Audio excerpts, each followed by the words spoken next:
បើសិនជាចង់ឆាបន្លែឲ្យមានរសជាតិឆ្ងាញ់បងប្អូនកុំឲ្យឆាបន្លែហ្នឹងឲ្យវាឆ្អិនខ្លាំងពេកកាលណាបន្លែនេះយើងឆាឆ្អិនខ្លាំងពេកវាទៅជាទន់រលួយគឺញ៉ាំអត់សូវឆ្ងាញ់ទេយើងឆាបែបរឿងនៅច្រឹបហើយពណ៌បៃតងអញ្ចឹងគឺវានៅមានជាតិផ្អែមឆ្ងាញ់មែនទែនអញ្ចឹងហើយសម្រាប់រសជាតិឆាបន្លែមួយមុខនេះ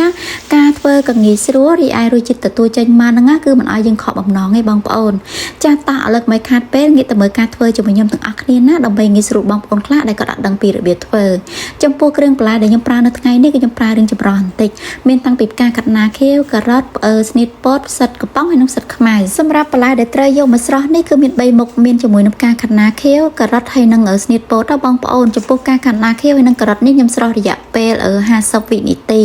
រីឯស្នៀតពតវិញខ្ញុំស្រស់រយៈពេល2នាទីអញ្ចឹងហើយការស្រស់នឹងគឺខុសគ្នាចាចំពោះការស្រស់បងប្អូនកុំភ្លេចថែមជាមួយនឹងប្រេងបន្តិចផងណាដើម្បីឲ្យសាច់បន្លែយើងបានទន់មកល្អហើយពណ៌បៃតងទៀតចំពោះការឆាគឺយើងប្រើជាមួយនឹងខ្ទឹមសនិងឲ្យច្រើនមកគឺយើងលេងឲ្យវាមានក្លិនឈ្ងុយហើយចាប់ផ្ដើមដាក់ជាមួយនឹងផ្សិតនឹងចូលទៅឆាបែបនេះកាលណាយើងឆាផ្សិតអញ្ចឹងគឺធ្វើឲ្យផ្សិតនេះមានក្លិនឈ្ងុយហើយជាពិសេសពេលដែលយើងឆាសប់ជាមួយនឹងសាច់បកាទៀតគឺមានជាតិមែនទែនចំពោះការឆាផ្សិតជាមួយនឹងសាច់បកានេះគឺយើងឆាត្រឹមតែ3ទៅ4ត្រឡប់បានទេណាពេលដែលឆាបានប៉ុណ្នេះហើយចាប់ផ្ដើមដាក់ជាមួយនឹងបន្លែដែលយើងស្រស់ហើយហ្នឹងចូលមកទាំងអស់មកបងប្អូនចំពោះបន្លែដែលខ្ញុំស្រស់មិញហ្នឹងមានតែ3មុខណាសូមបញ្ជាក់បងប្អូនមានជាមួយនឹងការ៉ុតស្នៀតពតហើយនិងផ្កាកាត់ណាខៀវ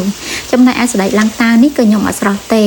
ចាពេលដែលខ្ញុំចាក់បន្លែនេះចូលគឺខ្ញុំឆាត្រឹមតែ3ទៅ4ត្រឡប់ទេចាប់ផ្ដើមបង់ជាមួយនឹងគ្រឿងផ្សំនឹងចូលតាមក្រោយគេ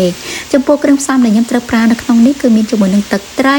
ទឹកស៊ីអ៊ីវសម្រាប់ឆាប៊ីចេងម្សៅស៊ុបហើយនិងស្ករបន្តិចចំពោះទឹកប្រេងខ្យងក៏ខ្ញុំត្រូវដាក់ដែរគឺយើងដាក់ចំនួន2ស្លាបព្រាបាយហើយចុងក្រោយគេតួអង្គដែលសំខាន់ជាងគេនោះក្នុងការឆាបងប្អូនកុំចោលឲ្យសោះជាមួយនឹងម្រេចបុកចំពោះម្រេចបុកពណ៌ខ្មៅនេះគឺវាបង្កើនក្លិនឈ្ងុយមែនទែនដាក់កាន់តែច្រើនគឺធ្វើឲ្យឆារបស់យើងនឹងកាន់តែឈ្ងុយ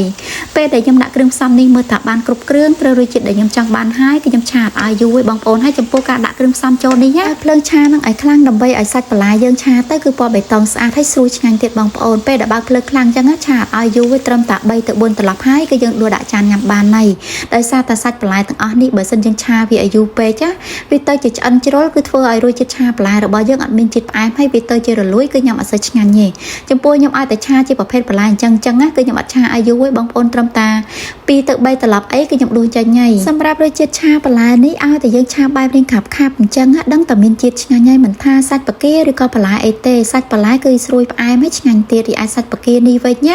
គឺវាចូលជាតិជាមួយនឹងទឹកគ្រឿងផ្សំគឺឆ្ងាញ់មែនទែនបងប្អូនអញ្ចឹងហើយពេលដែលយើងឆាឲ្យក្តៅអញ្ចឹងគឺញ៉ាំឆ្ងាញ់ណាស់